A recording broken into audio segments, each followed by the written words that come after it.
They're known as silent destroyers. But they also hide a creepy trait when one of their kind is dying. We're talking about termites in this episode. How can a termite queen lay millions of eggs? How do termites cause billions of dollars in damage every year? And why do the colonies lick their queens to death? Termites are ancient. Their fossils date back about 130 million years to the early Cretaceous period.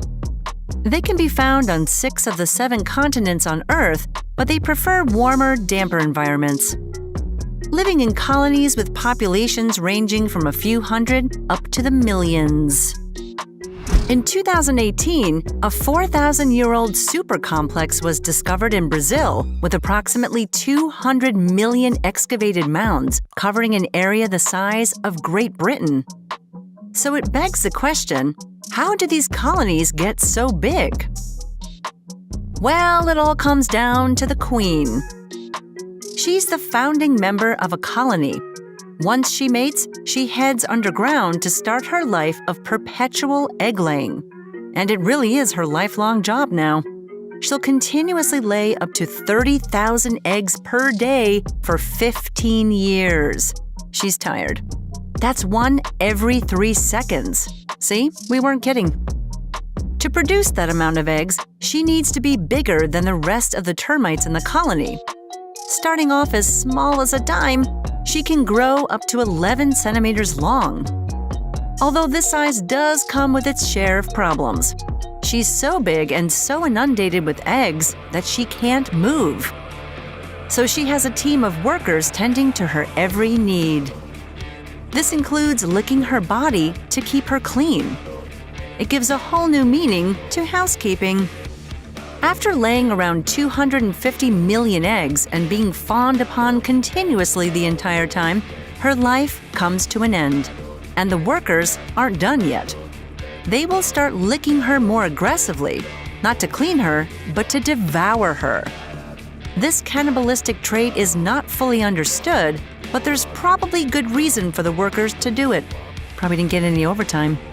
Termite colonies are giant nutrient recycling machines. It's no wonder they don't let the queen's body decay away. As part of the process, the fluids and fats are unceremoniously absorbed out of her body. Some research suggests that since a termite's usual diet is low in nitrogen, eating the queen or their fellow workers could be a good way to get nitrogen back into the colony. Speaking of food, termite colonies can get seriously huge. So what do they eat to keep everything running smoothly? If you've had any experience with termites invading your home, you might have the answer to this one. Their food of choice is wood. They can be extremely destructive when they feed on wooden structures and vegetable matter. Even worse is that introduced species are less comfortable in their new surroundings and are more likely to shelter in our homes and buildings. This leads to greater damage to structures and more frustration for property owners. That damage comes with a $5 billion bill every year in the United States alone. That's a lot of houses and a lot of wood. Wood doesn't seem the most nutritious diet, but it's chock full of cellulose, a complex carbohydrate made up of sugar. Termites have special microbes in their gut that help them break it down and turn it into food. And what's surprising is that termites are not born with these microbes. They have to acquire them from others in the colony. And here's the gross part. The microbes can be passed on by anal feeding. Yep, you guessed it, eating the poo of other termites. Wonderful. If you haven't had your fill of insects yet, then why not check out our episode on beetles that crawl out of their predators' butts? It always comes back to poo here. They lick their queen to death and cause billions of dollars of damage every year. That's what termites do, and that's what makes them crazy creatures.